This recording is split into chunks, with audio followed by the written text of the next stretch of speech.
Hello and welcome to episode 212 of Page One, the Writers Podcast. I'm Tarek. I'm Marco, and thanks for joining us on the podcast where we like to speak to writers of all kinds about their writing careers, find out how they got into the industry, and try and get as many hints and tips from them as possible. And as Tarek said, it's episode 212, so we've got 211 great episodes before where we've spoken to lots of different types of writers, from authors to journalists to comic writers to screenwriters to video game writers to comedians. So please do go and check out the back catalogue. I'm sure there'll be some that you are interested in if this is your first time with us. But this week we are speaking with another great guest. We are indeed. Delilah S. Dawson is a pretty prolific writer. I think it's fair to say she's written absolutely, I think it might be close to 50 plus books. It's crazy. And comics. And she's done a whole bunch of IP stuff. She's done Star Wars novels, D&D novels she's working on. She's done Hellboy, comic book stuff, just real variety of things. A lot of sci-fi, a lot of fantasy. Yeah, and she's written sort of young adult, horror, across all sorts of genre and stuff. So it's a really interesting interview. She's obviously extremely prolific. She tells us that she's always been quite a fast writer, and she talks about how she does that, which is quite a structured way, I think. She's got this idea of a triangle of a story that she talks about. I won't spoil it now. You'll have to listen to the interview. But it's quite a good way to think of it. And also, just talking about how you get through so many books, because people can get stuck on certain books or certain stories that they want to tell. And she has some good advice on that as well. So we'll get straight into the podcast now, and we'll be back at the end of the podcast with a bit more chat and to let you know about next week's guest. But for now, on with the podcast.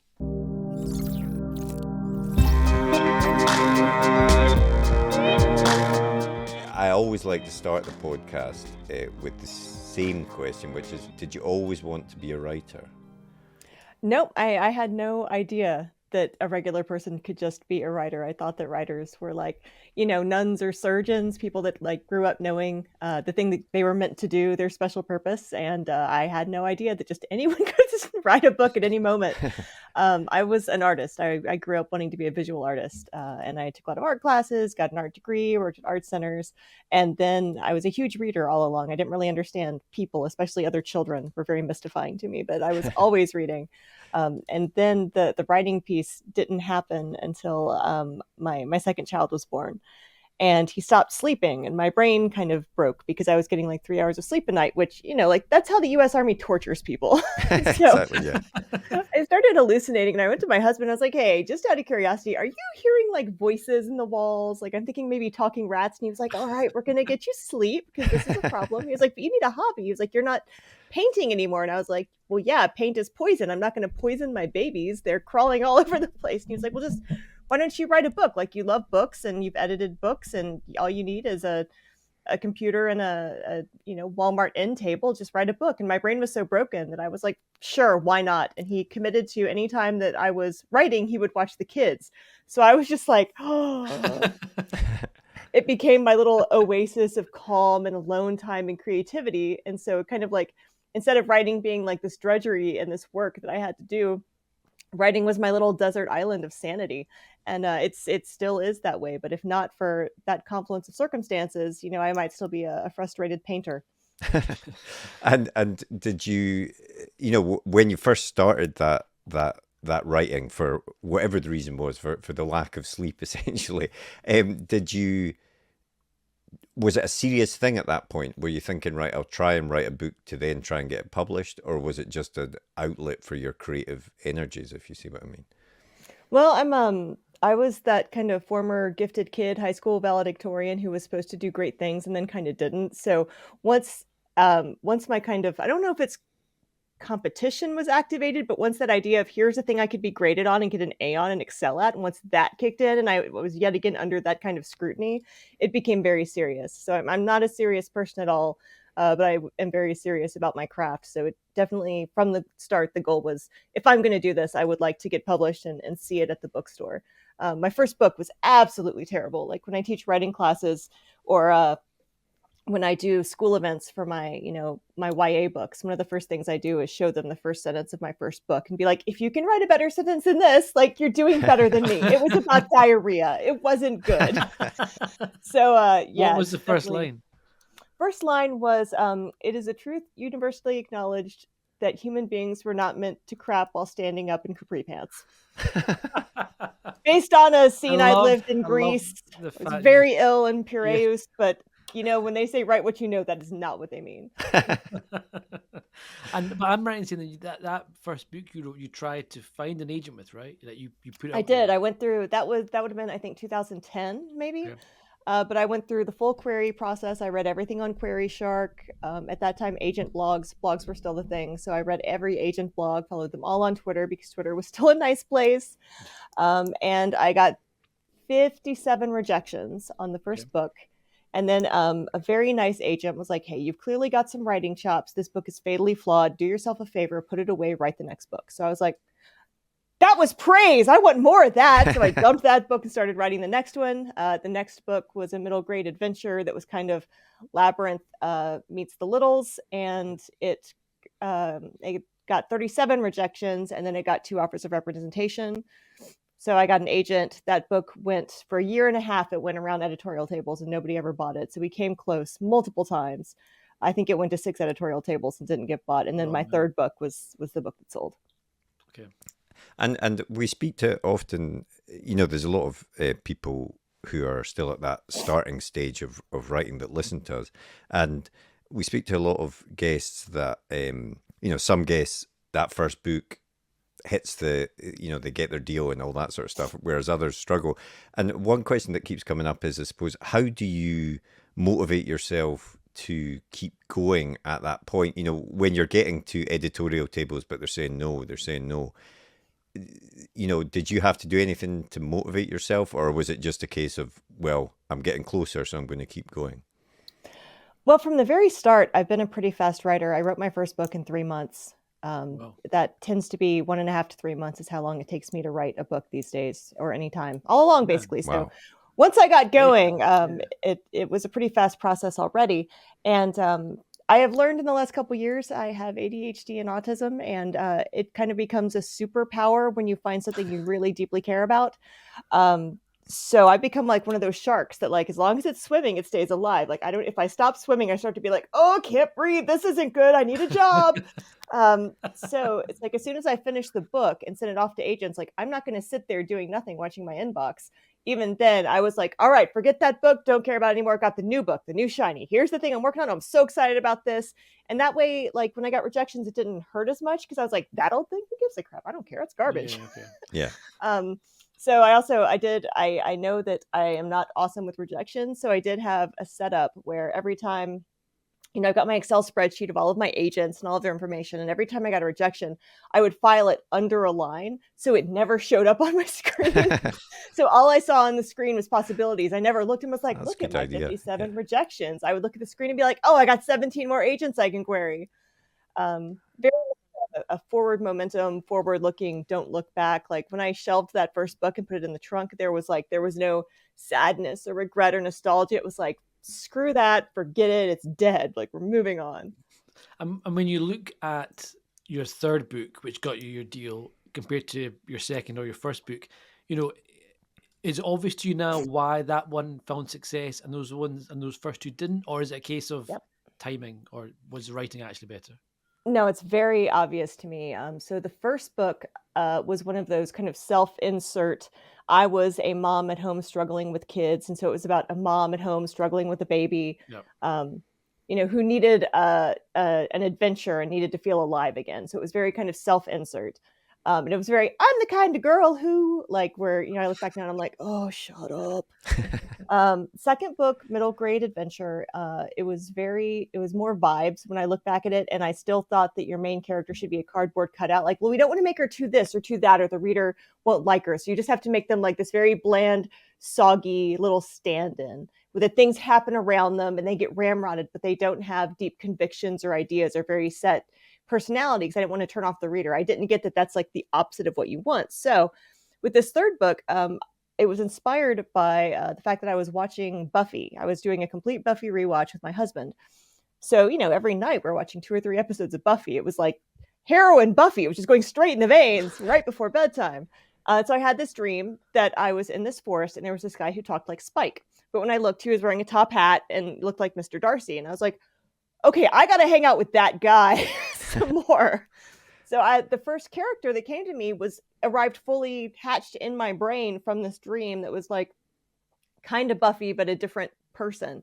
And so that's when I started to realize, a really strong character is extremely unique and fully themselves, not some soggy piece of cardboard that you're being, wishy-washy about because you don't want to turn off the reader. You have to make a choice. And that's Criminy Stain is probably the character, those readers that read that first series, the Blood series, it started with Wicked as They Come, which is, I thought that it was dark fantasy. Apparently it's vampire paranormal romance. Was not expecting nipples on the cover and it showed up and I was real surprised. But yeah, like readers still connect with him. And if I could take that book and, if they said we want to re-release it, I'd be like, oh, give me a couple of weeks with that. Like we need to have some talks. But people loved that character, and that kind of taught me that the character has to be integral to the hook and the world, such that you're telling a story that could only happen to this character in this world, that it can't just be some rando that you're shoving through a maze waiting to see what happens. And is that then what,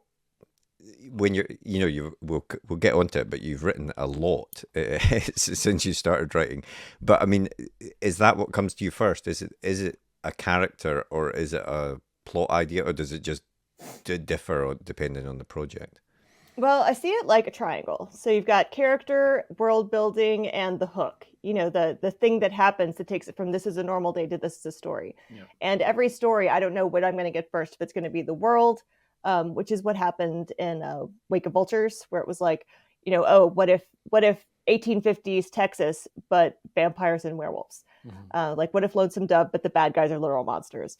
Or if it's, something like, where did we get the character first? Like Wicked as They Come, I got the character first. And then sometimes it's the hook. Like in the book Hit, the idea, it came from when my iPod forced me to accept the terms of service, where I was like, they could hide literally anything in the terms of service on your iPod, and either you accept it or you throw your iPod in the garbage. So I've just agreed to, like, maybe I said you guys could kill me. I don't know. So that came from the idea. So I had to think, who is a person that would be forced to accept, a terms of service? So yeah, whichever one of those things, whichever corner of that triangle comes first, I have to figure out the other two until it makes complete sense. We're like, well, of course, only this person in this world could have this happen to them. Okay, that's quite nice. So I quite like that as a starting point, actually. So when you have that kind of triangles filled in, what's your process like at that point then? Because I think I read online that you said you don't have a routine, that you don't have like a 9 to 5. You kind of write anywhere, any time, whenever it fits into your schedule. Is that kind of still the case? Yeah, I mean, my job most days is to, either write a chapter, which is about 2,500 to 3,000 words, or to edit at least 50 pages, I think of as, that's my job for most days. Unless, there's other writing jobs you have to do where you're doing cover copy or you're, getting ready for a convention or whatever. But yeah, so once I have kind of that triangle figured out, you've got this character, you basically got, your hook, like with the back cover coffee, this character is forced to do this in this world. And if they don't, bad thing happens. Yep. Is what you're looking at as your formula there. So I have to, it's kind of built in there what the main conflict is, because it's that corner of what's the hook. So then I have to look at that character and think, and actually the book that's helped me the most, that I recommend constantly, that has completely changed my writer life from where I used to guess and sometimes get it right versus now, thanks to this book, I think I mostly get it right. It's called Story Genius by Lisa Crone, Cron. But it walks you through this entire process. and helps you make an outline such that you tie character arc into plot in a way that always lands the plane. Because I've had plenty of books, especially I used to feel like every year I wrote a punk book just to get it out of my system, where it didn't get past 100 pages, or it didn't land at the ending, or something was wrong with it. And now that I've read this book, I've been like, oh, it's because I thought that I could just pants this whole amazing journey instead of nailing, the plot points and the outline that I kind of am required to have now. I didn't outline before I started writing Star Wars books. And then I kind of learned like, oh, wait, it's almost like a cheat sheet where you're like, if I just do this, then I can know the answer at the end. I don't have to like get to the end and guess. Is that kind of because when you write a tie-in novel, they really force you to do a lot more planning than you would normally? Like, do they force you to kind of outline much more, flesh out character backstories and sign off and stuff before they can let you write it? Oh yeah, I mean, it was more than, I guess my first Star Wars book was Phasma, which I believe I wrote in 2016. I don't know what time is anymore, but it was sometime around there. It was after The Force Awakens and right before The Last Jedi.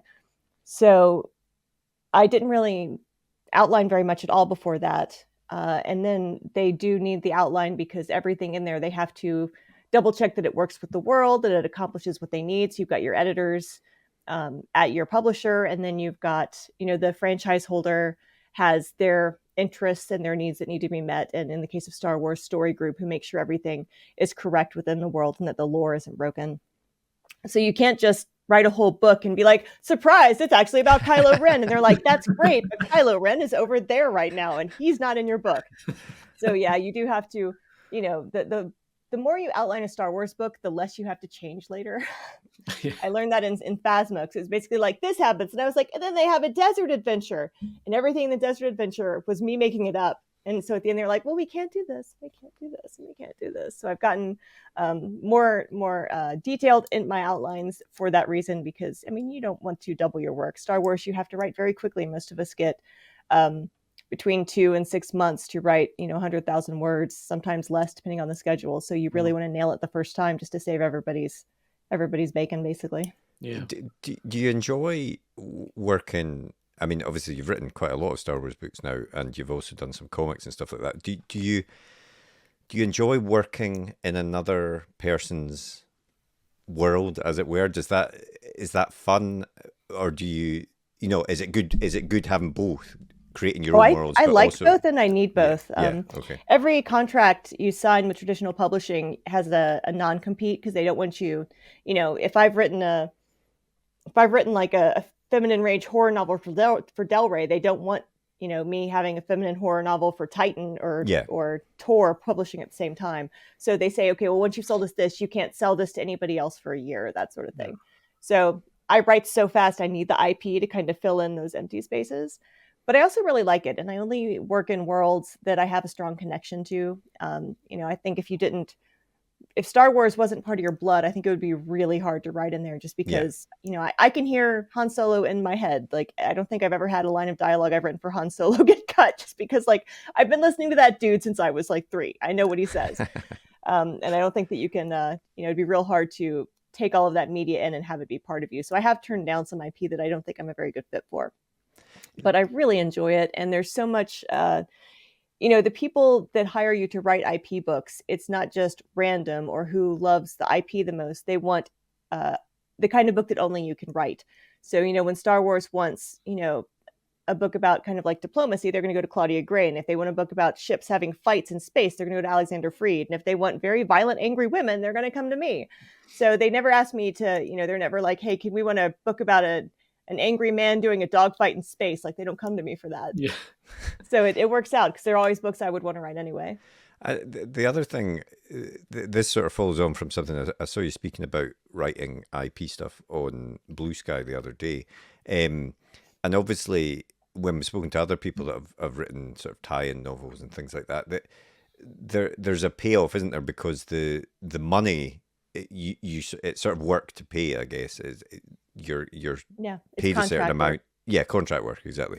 You're paid a certain amount, and if it does brilliantly, then you don't get any more as a result of it doing brilliantly. But at the same time, I suppose with your own books, with trad publishing, sometimes you might write a book and you might get not very much for it if it doesn't land anywhere. So is it a good way of sort of balancing the financial side of things as well from your point of view? It's definitely a different world. Some IPs do like the pay range is very different. I've turned down some jobs that wanted 150,000 words for $5,000, which is not really worth my time. So you definitely are looking at what your time is worth and knowing that you're probably not going to get royalties. Some IP gives royalties, some doesn't. But that you're getting name recognition, you're getting guaranteed publicity.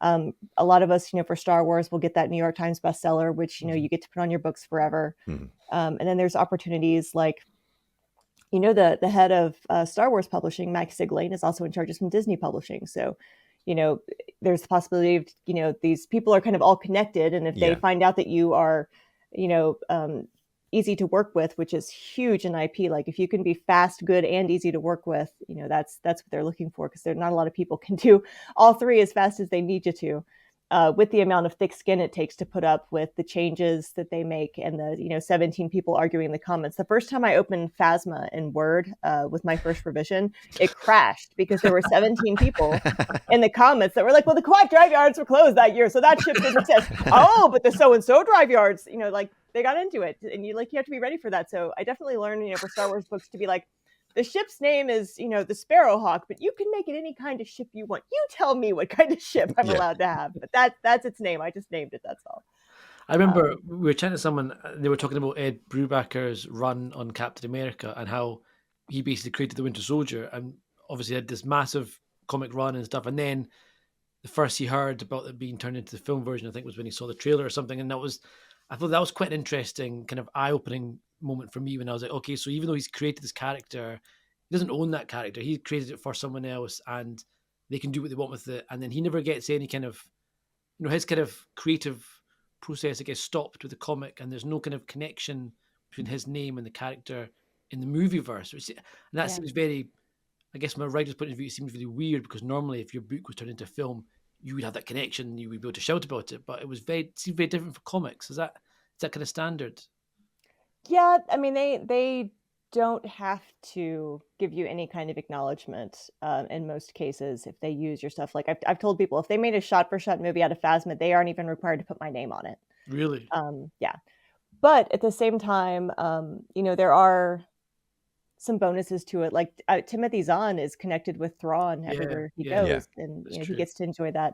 Sometimes Star Wars people I know have created a character and it pops up in Star Wars, and then they don't find out till somebody online is like, "Oh my God, I saw so and so on the show," and they're like, "Wow!" Because there isn't someone at Disney whose job is to find the writer who came up with that character and alert them. When I wrote Phasma, right before it went to print, they asked if they could use Vi Marati in the Disney parks.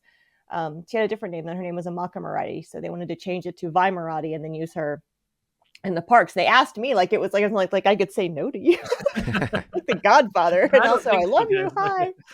So yeah, at the last minute they changed her name in the book and they put her in the park, or they said they were going to put her in the parks, and we didn't hear anything for a long time. Where it was like, okay, did we just change her name for nothing? Like, what's happening? And then they had like a D23 where they were handing out cards for Galaxy's Edge, and it was like Vi Marati faces off with the stormtroopers, and somebody was like, "Is this your Vi Marati?" And I was like, "I think so." And that was the first we knew. And then, but when they opened the parks, like they invited me to the grand opening, and I got to go to cool. Both. So they opened Disneyland first. That's the one where they had, George Lucas, Mark Hamill, and I just automatically say Han Solo, but Harrison Ford, like they were there, and we were there for like the grand opening. And then I got to go to the opening at Disney World and be really involved and do book signings and talks. Oh, wow, that's amazing. That's cool. Yeah. And I'm a huge, I'm a big Disney adult. I'm really into Disney. So that was life-changing. And I've gotten to meet Vi, and it's a big deal. But at the same time, it's like if you speak to Vi in the parks, it's not like she's wearing a badge that says created by the yeah.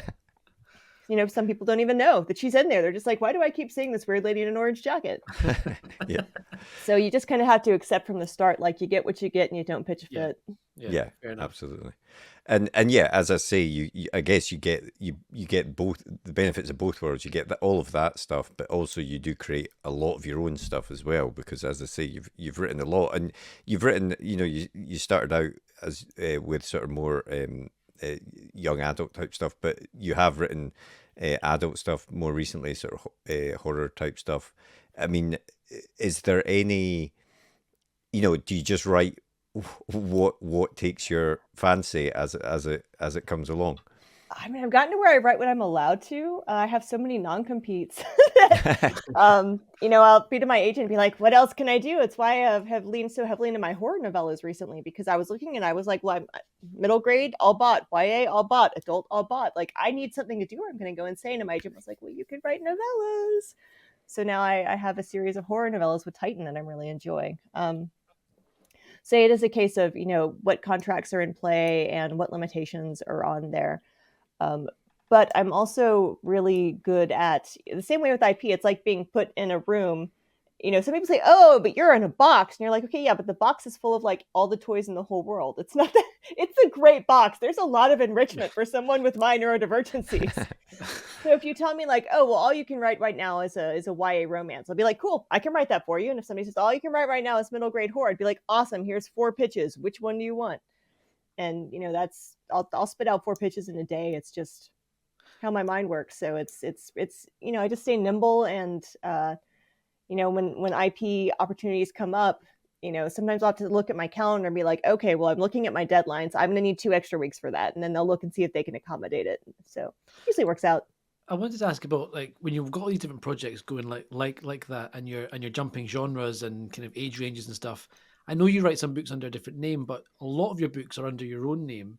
Yeah, I've only got 4 books under Lila Bowen. Those were my the shadow books with Orbit. Yeah, exactly. So, it felt unusual to me to see someone with the same name writing such a wide genre. Normally I see people and they're forced by the publisher to break down because they want to market them and stuff. But you seem to have smashed through that. And why is that? And is that just kind of happenstance, or is it something that you wanted to keep your name no matter what you're writing? I don't think you could stop me. I'm gonna find a way. I don't like being bored. With my first series, with the Blood series, it was dark romance, and vampire romance was very big at the time. And I remember my editor and my agent sitting me down and me like, okay, well, we need to like brand you and pick a path. And I was like, no. Here's my next book. It's YA horror with demons. And then my book after that is going to, it's like I was already telling them, like, I'm not gonna stick to one road. I'm not gonna stick to one thread. And I actually said that on the call with my agent. When you have the call with the agent, it can be there's such a desperation when you're querying. Mm-hmm. Yeah. And I know it can be very tempting when you're on a call just to kind of agree to anything and be like, I'll do anything, just publish my book. I'll stick to, I'll write nothing but mysteries. I'll do whatever you want. But I was just like, look, it's going to be all over the place. And that's just who I am. That's how it's going to be. But, I'll take on different pen names. Like, I don't care. I'll write under 10 different pen names as long as I can keep writing. Like, I don't care what name it's under. Well, I mean, I do care. I don't want to write under something stupid, but, I'm very easy that way. I wouldn't be super jazzed about like closed pen names. I would like to be able to talk about my work and not be like, oh, we don't know who that is. Yeah. But I don't really care. So yeah, when they asked me to pick a pen name for the Shadow series of Fake Vultures, I think they were very like, oh no, this is scary. What if she gets mad? And I was like, yeah, I've already got a list. It's fine. And you said earlier that obviously you're very fast. You've always been, it sounds like, very fast at writing your books. Are you someone that in that speed, you get the first draft out and then rework it, or do you revise as you go? Oh God, no. If I revised, it's like I liken it to like when I talk about this in writing classes, like when you get laundry out of the dryer and you're carrying it to the bed, like you can see the sock dropping and your instinct is to stop and pick up the sock. But when you stop, then the shirt's gonna fall off, and then you have to stop and pick up the shirt, and then you're putting it on the laundry basket because you've dropped 18 socks. I just run for the bed as fast as I can, and I'm like, the socks are fine. We'll get them later. If the dog gets one, who cares? It'll be fine. So my first drafts are just this fast, dirty, point A to point B, front to back, get there as fast as you can sort of thing, where I don't judge myself. I don't reread. I don't say, God, was that stupid? Did I do a bad job? I'm just like trying to vomit the words out as fast as I can and tell the story. Because you're holding the whole story in your head when you're doing this. You are remembering everything you've done so far while aiming for everything at the end and trying to braided in with like French braiding. You can't just leave little chunks out. So you just got to hold tight and get it done. Mm-hmm. So yeah, when I finish a first draft, I rename it and immediately turn to the front. And I usually have like a little index card or a notepad next to me when I'm writing, and I'll write down things that change or that I need to add in. Okay. And so then I'll do a quick second draft because at the end, so much more than you did at the front. Yeah. So I'll do this quick second draft that I call making the face match the ass, where you're basically taking everything you knew when you finished that book and it's all still in your head and you're going from the front and just smoothing it all out. Yeah.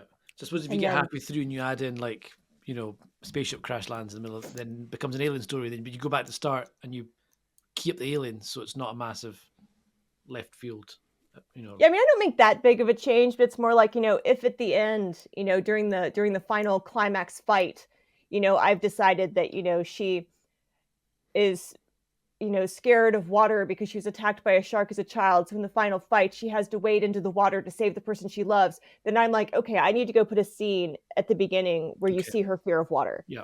Where it's that kind of symmetry where they have to match, where you can't just tell me halfway through the book, oh, she has a terrible fear of water. It has to be in that first chapter front loaded as her biggest fear, so it's more that kind of symmetry than like making major changes.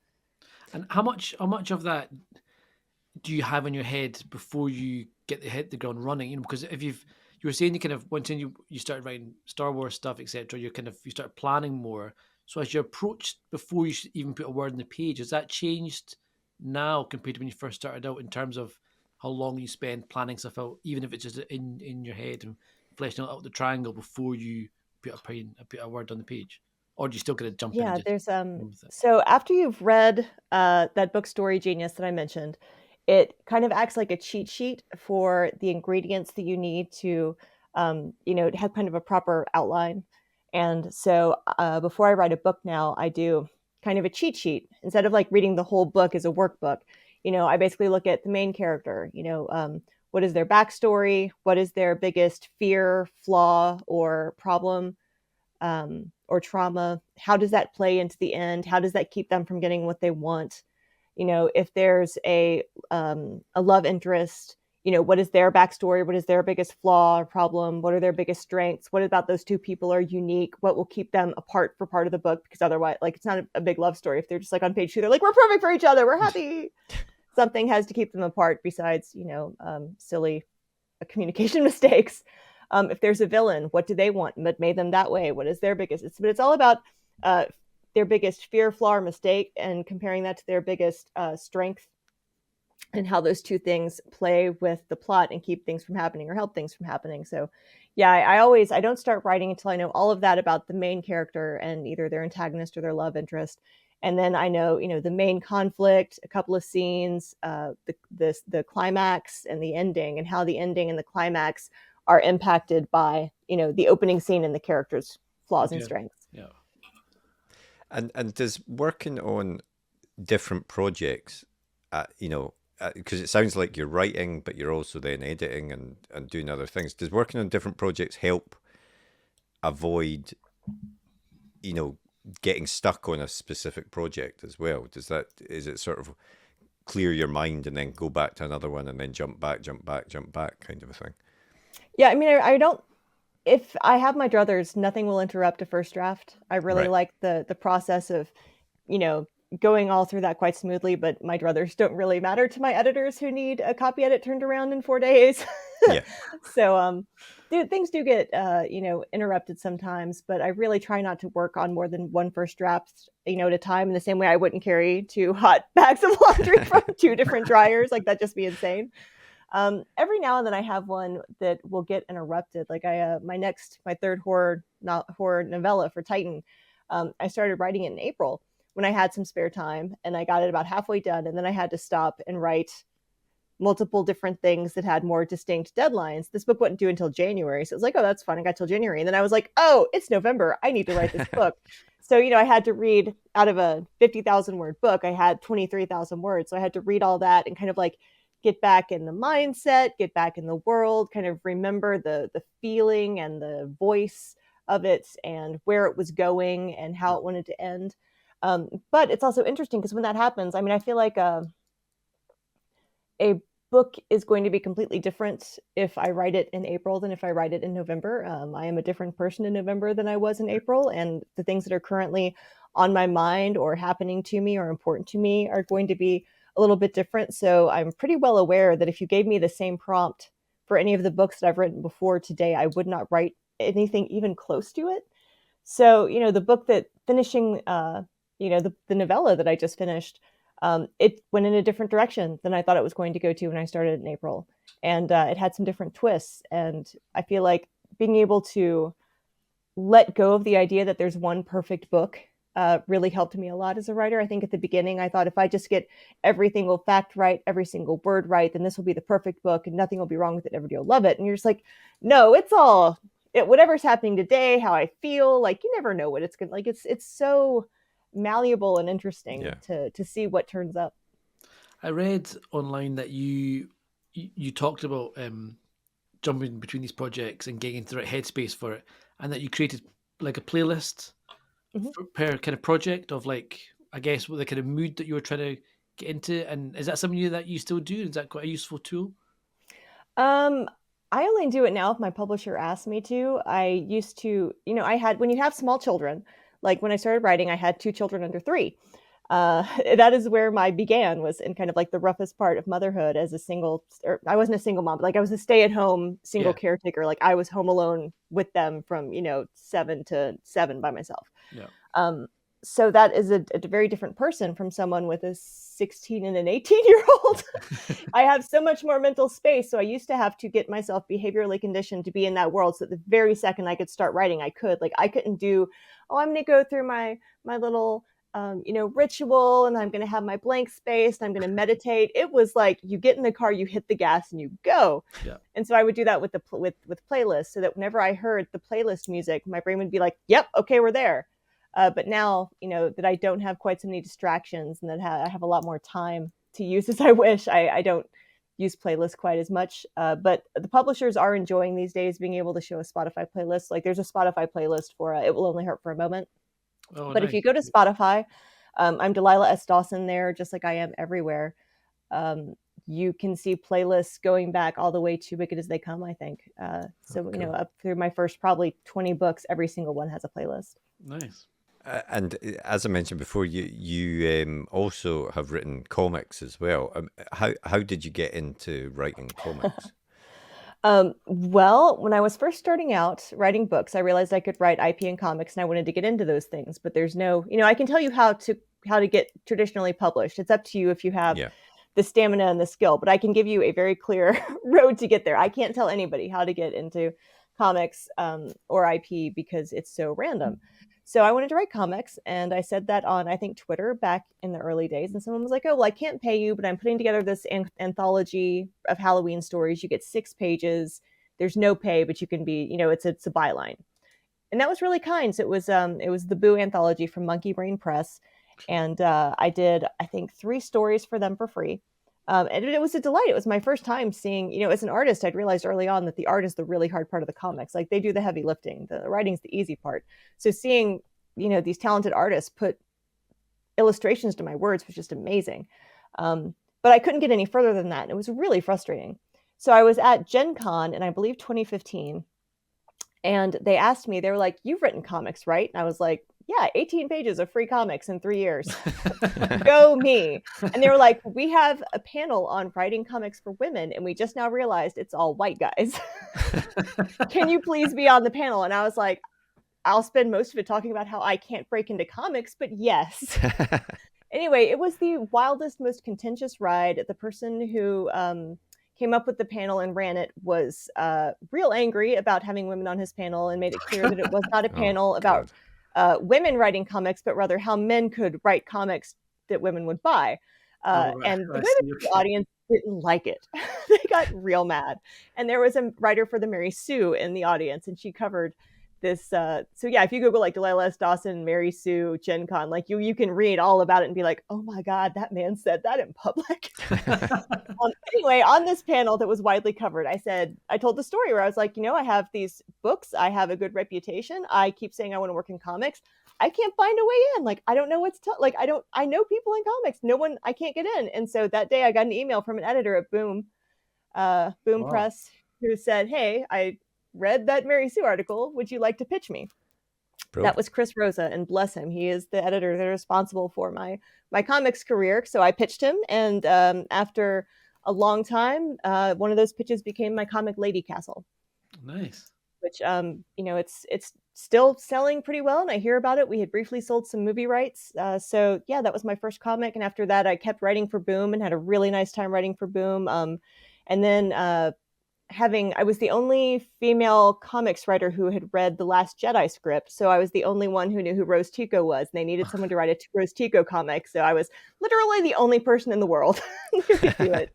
So that's how I got started writing for IDW, which led to like Marvel Action Spider-Man and Star Pig. So it was like, I can't tell you how to do that. I can't be like, if you'd like to write about comics, be in the most contentious, uncomfortable panel Find of your a life. panel. Or a man yells at you. Yeah, exactly. I suppose the fact that you'd read the Last Jedi script, I guess, because of your work on Star Wars books. So I was writing Phasma, so yeah. it had some good scenes on her. So I suppose, I guess, the more you put yourself out there, the more you are doing, you're kind of creating those opportunities for yourself, that you're in the right position to take advantage of. Yeah, it's what we say is like, success in writing is about skill and time on task and luck. Yeah. You can't make the luck happen, but the more you hone your skill and the more time you put into it, and the more you put yourself out there, the more you make yourself ready for that luck to strike. Yeah, definitely. And what do you want to tell us a bit about what you've got coming out soon in terms of your writing? Oh, sure. I do have some things that aren't yet announced for next year, but my first book next year is Dungeons and Dragons Ravenloft, Heir of Strahd. Cool. Which I'm super excited about, because it's a very me book, like Dungeons and Dragons, Ravenloft, horror, but it's also got a whimsical air and in addition to the horror. So very excited about that one. My next middle grade horror is called Ride or Die. We just debuted that cover this week. It's right up here behind me. Oh, nice. Cool. Yeah. And so that one's out in August, I believe. And then my next Titan horror novella will be called House of Idle. And it should be out sometime in the fall of next year. We don't have a cover yet, but I hear it's going to be pretty awesome. And then I have at least one other IP next year that I can't wait till they announce it. Excellent. You can tell us. We won't tell them. Oh no, we sign NDAs that are very, very long. For the D&D stuff, I suppose this is true of any IP, but I mean, what do they give you to work with?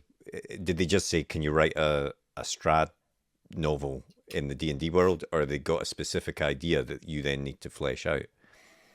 Well, it was more just, we want a novel that will be in, these worlds in Ravenloft. They haven't had a Ravenloft novel in quite some time. Mm-hmm. Dungeons and Dragons has done a lot of publishing with Del Rey. They've got some great stuff going that's tied into Critical Role, that's tied into, the Chris Pine movie, and then just some independent stuff as well. But this is the first Ravenloft book. So we wanted it to be very not gatekeepy, but this is an open door. Anybody can read it. We will explain to you what Ravenloft is and how the world works. Whereas if you are an old fan and you're reading it, you'll be like, oh my God, that's a deep cut. Yeah, cool. Which is how I try to write Star Wars books too. I don't want them to be a gate. I want them to be an open door inviting everyone. But then the very old school fans will be like, I got that reference. Yeah.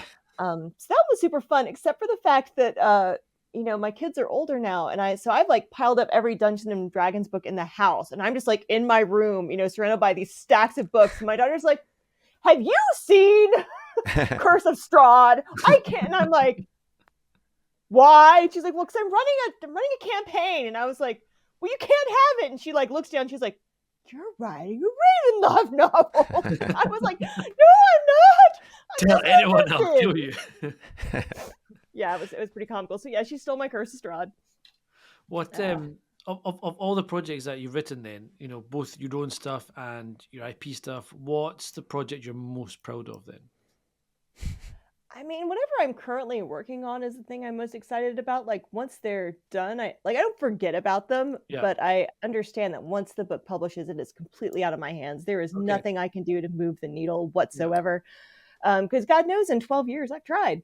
So it's best if I'm just all right, the baby bird has left the nest. It'll flow or it'll get eaten. I don't know what's going to happen to it, but that's not my problem anymore. I have more eggs over here. But I can say like the violence is probably my biggest chunkiest book and my most kind of serious literary work. It really kind of goes into I grew up in a house with domestic abuse, and it's kind of me working through my trauma around that in a very violent sort of way and trying to find healing with it. So that's one that um, I'm not a super serious person at all, but that I would say is my most serious work, and that writing it felt very much. It was the most challenging to write, both in how much of myself I was putting out there, and how different it was from my other work, and how it says some things that could make some people pretty mad at me, and yeah, that one definitely felt like less like writing and more like I'm just gonna like cut open my chest and hand you my kidney. Like, be gentle with my kidney.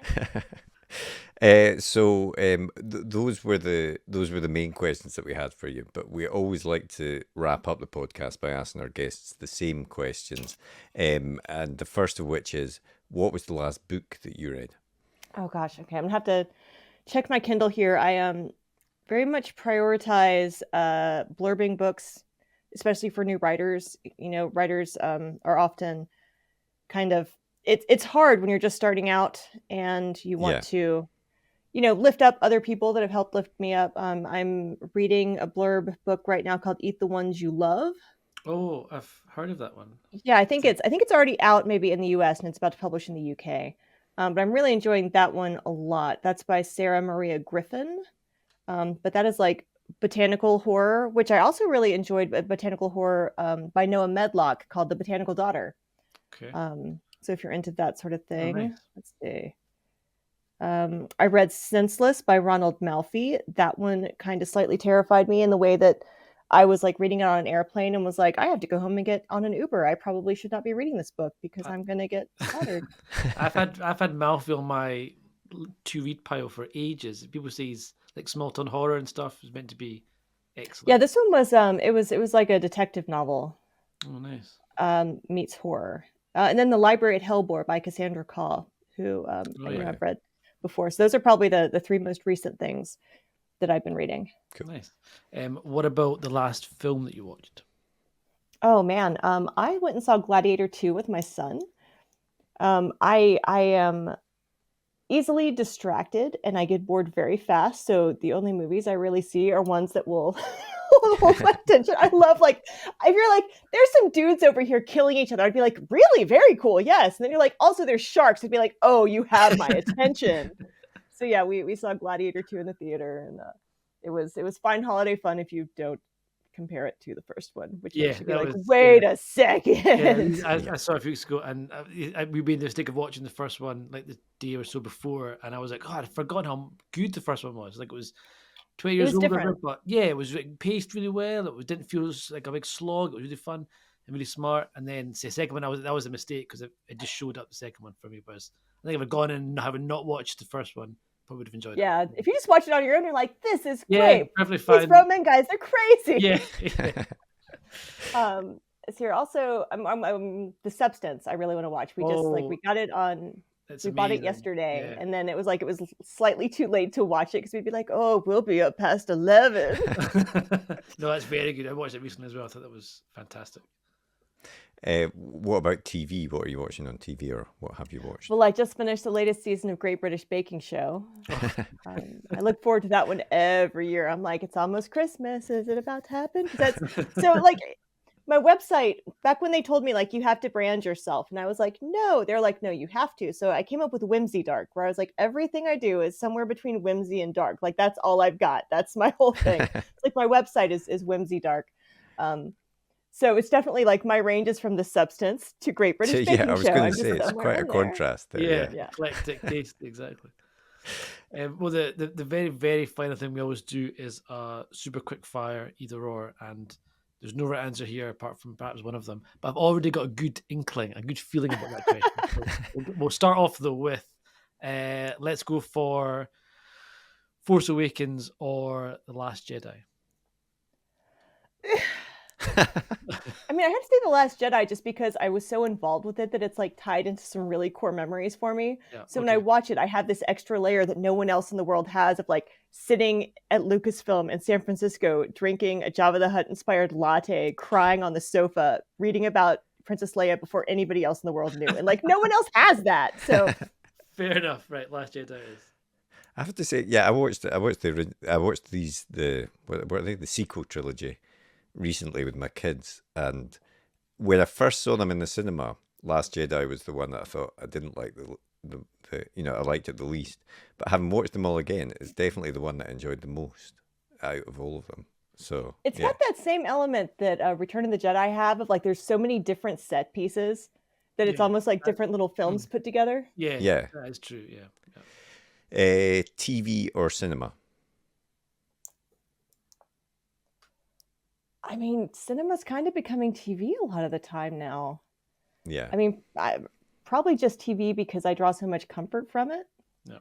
But I also I watch my movies on my TV. Like when that's still like they're all mids. It's hard. I'm not either a person. Night owl or early bird? Like 10 o'clock in the morning. I do not want to be awake before 8 a.m. and I do not want to be awake after 11 p.m. You're like a middle of the day slot. Solidly middle of the day, like 10 a.m. That's my time. Then my brain is like, give me a coffee and my laptop, and I am like zooming. Well, I suppose this one's already sort of been answered earlier, but music or no music when you're writing? None. It was okay. It's changed music, definitely 100% change. Well, I guess it'd be 180 change from when I started. And the last one, paper book or ebook? Both. No, but you have to pick one. Well, see, I think also you have to put audiobook in there too. Like they all have their own purposes. I'm literally reading a different paper book than a different ebook and a different audiobook, depending on if I'm eating breakfast or in the bathtub or in the car. So let's do paper book, ebook, or audiobook. What's your number one choice of the three? I've got a good feeling about this one. There is a right answer. All of them. I mean, paper book, old school. No. There you go. But I also I literally have 17,000 books on my Kindle. I think I'm there for all of them. But if you told me you can only have one for the rest of your life, I would take a paper book and. Yeah, because you can smell it. You can't smell an ebook. No, people talk about smell. Weird people. But I got into audiobooks recently because I'm going on these long walks because I'm over 45, which requires a woman to walk like the Terminator everywhere she goes. So definitely gotten into audiobooks more in the last year. Nice. Yeah, no, I've gotten much more into them in the last, probably since COVID, actually, weirdly gotten much more into audiobooks. Yeah, but unfortunately, the correct answer was actually ebooks, which nobody ever picks ebooks, so I feel bad. So I try to champion them, but they're very... I'm a big fan. It's too late. It's too little. You can't make up for it. I have so many. I can just scroll through my Kindle and be like, look at them all. Look how ashamed I am.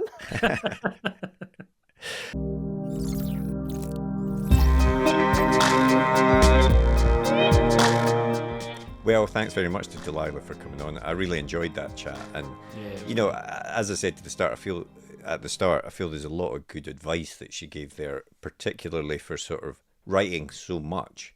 Mm-hmm. And that idea of, what she said about not writing or not getting stuck on the idea of a perfect story is so important, I think, for all authors. You write the best thing you can, obviously, but then you move on to the next thing. Because I think, especially at the start of your career, you can sort of get obsessed that you have to make what you're writing absolutely perfect. Yeah. And that can be a bit of a roadblock that you're putting in front of yourself. And God knows there's enough roadblocks in this industry. So you shouldn't be putting them up in front of yourself as well. I think it becomes clear as well when you decide what kind of writer you want to be. Like, you want to go down the commercial route. Yeah, that's true. Want to make a living off it and make money and make this be your job, or do you want to put a book out every few years and have that time to make every word perfect, etc. And I think most people do want to make a living off it and become commercial writers, and I think if you go down that path, absolutely you do need to just say good enough is good enough and move on to the next project and keep and you will always get better and improve as you go and stuff. It's not that you'll ever we get stuck where you are. So I think there's no right or wrong way of doing it. But absolutely. But and I thought it was also, working on the IP stuff. Obviously, maybe you don't get paid as much. You might not get royalties, like she said, but you do get sometimes if you're writing for something like Star Wars, you will probably get on the bestseller lists, and then that's something you can take forward with you. That's right. Yeah.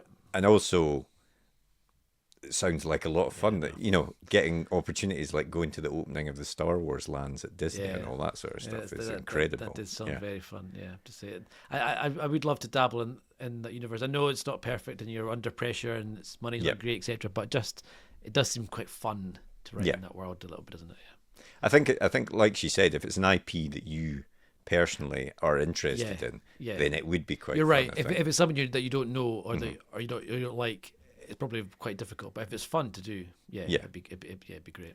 So thanks very much to Delilah for coming on. We'll put a link to her books in the podcast description. We'll also put a link to that Story Genius book that she referred to as well. We'll put that there as well. But next week we have another great guest, a debut author. Next week we have another wonderful guest. We're chatting with Annabel Campbell, whose debut novel is The Outcast Mage, which is just out. Already now. Making waves. Making waves, doing very well, and it's a really fun chat with Annabel, kind of someone who's just breaking into the industry, very opposite end of the scale from the guests we've had on this episode. So it's a nice contrast and a lot of fun. Yeah, and also someone that changed agent before she had that debut, which is always interesting to hear as well how that happened, and obviously she's landed in a good place because, as I say, The Outcast Mage, it's only been out for a few weeks, and already it's getting. I've seen it in Waterstones, with little cards promoting it and all this sort of stuff. Nice. So it's doing really well. So if you enjoyed today's episode, please do take the time to rate and review us on your favorite podcast app or on YouTube if you're watching this one as a video episode. Do remember as well that we do have a Patreon where you can get early access to episodes. You can get the video of episodes that are audio only otherwise. You also get timed early access to our other podcast, the Drafting Notes podcast. You get those at least 3 months in advance. And there's lots of other great benefits as well, including books and notebooks. So please do check out the Patreon as well if you get a chance. If you can hear something scratching in the background, that's my dog. I'm just very conscious of him. I'm not sure if you can hear it, but I felt I should say. Join the Patreon. Yeah, join the Patreon. Patreon. Exactly. Maybe I should. I'll show the dog because I feel I have to. I have to say I didn't actually hear the dog. So there you go. Oh, any excuse to get a dog on the podcast. The podcast dog. Is this our first? This is our first dog on the video. I think so. Yeah, I think so. Nice. Hey, Chewy. There you go. Generally a good boy. Generally. Yeah, but do check out our Patreon because there are lots of benefits, and you can get on the Discord. You can chat with us on the Discord and all sorts of things like that. Yep. And if you want to get in touch with us, of course, you can drop us a message on any of the usual social media platforms. Apart from Twitter, we're not on that anymore, but we are on Blue Sky. We're on Instagram. You can drop us an email, which is podcast@rightgear.co.uk. Or as Marco says, go into YouTube, drop us a comment, nice things only please, and give us a wee rating review. It's always much appreciated. Yeah, that would be great. So always great to hear from you. You can suggest guests and things like that, so that would be awesome. And otherwise, have a great week, and we'll speak to you next episode. See you later. Well, we hope you enjoyed that episode. If you did, be sure to hit that thumbs up button and hit the subscribe button so you never miss an episode like these ones down here. And if you want to get in touch, you can do so by finding us on our social media platforms up here, or drop us a comment way down below there. But otherwise, thanks for listening and join us for the next episode. See you later.